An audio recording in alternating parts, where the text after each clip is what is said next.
As you know, this room is very full. I am aware of that. Now, like I said, this is my main pantry. It's not the only pantry I have. I have a very old-fashioned out porch. We call it an out porch that I hold all of my cold crops in it. So more of vegetables, you know, not canned and things like that. I'm a prepper, and this is how I live, and this is how I enjoy my life. As it's apparent, though, that my room is full. So you will be seeing every once in a while some of my stock up videos. It won't be so much food unless I can get it for free.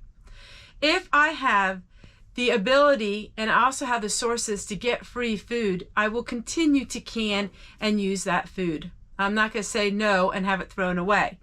But as you can see on my shelves, it's a very, very beautiful room, and it's a room that I take a lot of pride in. So this food isn't just for my husband and me. This food is for our family in the time of need. There was many times that my children came into this room with a box and filled up their box of different items. Even my grandchildren are in awe and amazement when they walk in here and see all this food, because it's food not like you would see in the grocery store. So it's food like this, and they're amazed by it, and they're learning how to cook using raw ingredients like this. Back in 2017, when I started my channel, I used to show prepping, and oh my word, you should have heard the comments that I would get. Oh, I'm a hoarder and all of these things with my food. I don't get so much of that anymore, simply because people realize that it's a really good thing to store up food. And if you store it properly, your food can last you a long time. And I don't know about you, but a lot of the things that happened in the last 2 years really proves the point that it's okay to be stocked up on food. It's okay to stock up on some items. Learn to preserve foods in different ways. I will share that knowledge with all of you. I'm learning to make mixes in a jar and make my own convenience food, like Make a Mix.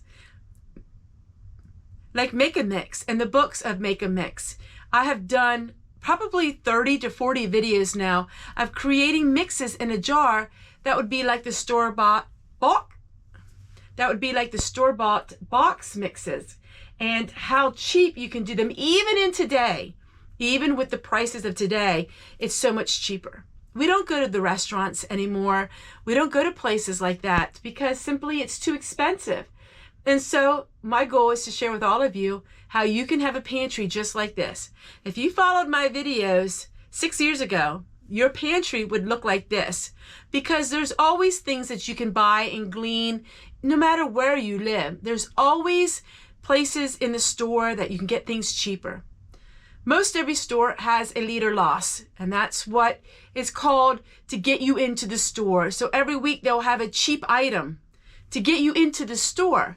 And I used to stock up on them. Like they would have noodles, 2 for $1, and then that would get you into the store. I know prices are still extremely expensive, but if you really, really shop, most people, unless you're living in Alaska or places like that where all the food is trucked in, most places you will have seasons where you will be able to get some food cheaper. Yet you have local produce stands, local farm markets. You know, make sure they're local, and that way you will get cheaper prices. Yes, it's expensive, but you can grow your own as well. Growing your own, you don't need to have acreage. You can just grow it. So let's go down and break it down, the percentage of food. About 50% of the food is given to me for free through the years. As you know, I have that resource. About 45% of it then is grown by me, and then 5% of it is bought. So I'll either buy it in bulk on Amazon when I get a good deal, which there are many good deals. Every single day there are clearance items on Amazon.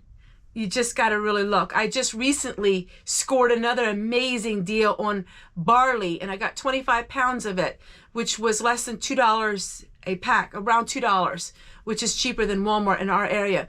Please understand, when we talk about prices, they're regional. You know, I did the video on the Walmart prices doubling, and sometimes it's going 50%. These are regional prices. Not every Walmart has the same price. Aldi's the same way. I can travel 30 minutes and have a cheaper price of something. It just depends on a lot of factors. So you still can get bargain. Most states have discount grocery stores. Most of them do. And I did a video on how you can find free food, or you can find really reduced food in your area, and that is with Google. So you Google in your address or Google in your zip code and look for discount grocery stores. You have to really do your homework, but it pays off in the long run. So there you go, everyone. Here is my pantry. Now this is clean. Everything is done. Everything is done for the whole year. And in the springtime, you're going to see a lot of this food, you know, the volume of food go down because we're eating up, you know, some of this food. But of course, we can't eat all of this in 1 year. This is not a 1 year pantry. This is basically a 2 to 3 year pantry. So we could live 2 years comfortably. We could live 3 years on this food plus the other food I have. This probably would be a year and a half here. Probably, you know, it's hard to say, but I am producing enough of food that if I had to, I would feed my family of 10. And that was my goal. My goal, even though my children are ones to stock up now, my daughters, especially my oldest daughter that has the children, she stocks up like me. So she does. And our son is a stock up. He likes to stock up too. Our middle daughter is in walking distance of her mama and her daddy, and she knows that there's always food here for her and her husband. Take care, everyone, and we'll see you guys again tomorrow.